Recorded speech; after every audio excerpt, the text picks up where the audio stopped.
بسم اللہ الرحمن الرحیم۔ آج سبق نمبر 4 کے لیکچر نمبر 7 حصہ 3 یعنی تھرڈ پارٹ کی طرف پڑھ چلتے ہیں۔ سبق کا نام ہے رشتہ ناتا اور مصنف کا نام ہے مولانا محمد حسین آزاد۔ بک کی طرف چلتے ہیں۔ جی تو اسٹوڈنٹس، پچھلے لیکچر میں ہم نے والدین کے حقوق کے بارے میں بات کی تھی، والدین کی اطاعت کس طرح کرنی چاہیے اس پر بات کی تھی۔ آج ہم دیکھیں گے کہ استاد کا کیا رتبہ ہے۔ استاد کا رتبہ بھی باپ کے باپ پرورش جسمانی کرتا ہے اور استاد پرورش روحانی کرتا ہے۔ ماں باپ کھلا پلا کر جسم کی پرورش کرتے ہیں اور استاد نعمت علم سے روح کو پرورش اور تربیت دیتا ہے۔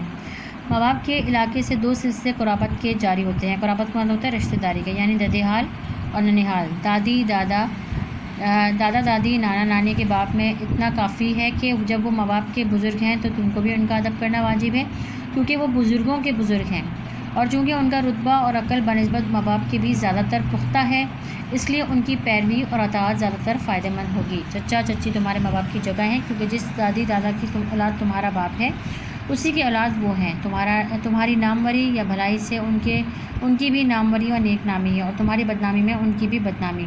تمہارا اور اس کا خون شریک ہے، یعنی ایک ہے۔ اس واسطے اگر باپ نہ ہوگا تو تمہاری ہر بات پر اس کا خون بھی ویسے ہی جوش کھائے گا جیسا تمہارے باپ کا۔ جیسا کہ اس کو اپنی اولاد سے امید فائدے کی ہے، تمہاری پرورش سے بھی وہی امید ہے۔ اس واسطے تم کو اس کے باپ میں بھی وہی تعظیم کی نظر رکھنی چاہیے جیسی باپ کے ساتھ۔ چچا تمہارا اگر تم سے عمر میں چھوٹا ہو تو بھی اسی تعظیم کرو، کیونکہ اس کا رشتہ بڑا ہے، تمہارے دادا کا بیٹا ہے اور تمہارے باپ کا بھائی۔ ہاں، اگر کئی چچا ہوں تو ان میں آپس میں چھوٹے بڑے کا فرق رکھنا ضروری ہے۔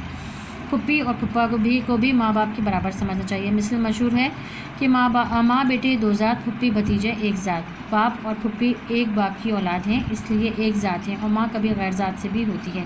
یہی سبب ہے کہ پھپھی اکثر بھتیجے کو بہت پیار کرتی ہے۔ بس تم کو بھی ویسا ہی اس کا حق پہچاننا ہے، تم کو ان کا حق ادا کرو۔ ان کا حق تم پر یہ ہے کہ تم ان کی خدمت اور تعظیم کرو، تمہارا حق ان پر یہ ہے کہ تم ان پر ان کا حق یہ ہے کہ وہ تم پر شفقت بزرگانہ رکھیں، یعنی کہ بزرگوں والی شفقت محبت کی نظر سے تم کو دیکھیں۔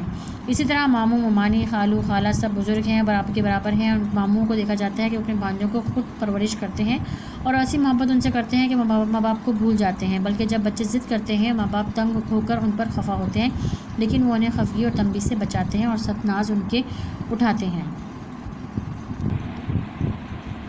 آج کا لیکچر بس اتنا ہی، بقیہ اگلے لیکچر میں انشاءاللہ۔